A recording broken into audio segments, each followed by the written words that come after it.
也不知道里面有没有小螳螂被我误伤了。我吃了啊！我靠，我找到蓝尿狗了。说到蓝尿狗，大家可能比较陌生，不过它有个响当当的中药名字叫桑飘香，应该都听过吧？桑飘香啊，其实就是螳螂的干燥门窍。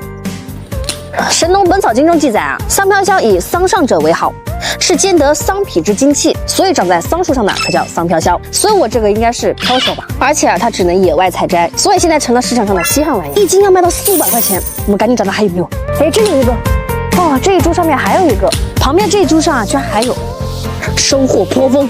我们待会儿把它烤了。高端的食材往往只需要采用最朴素的烹饪方式。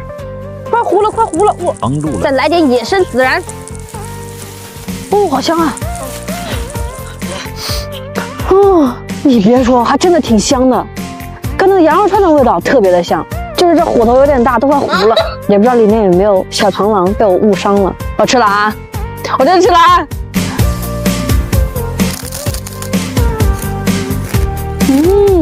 酥酥脆脆。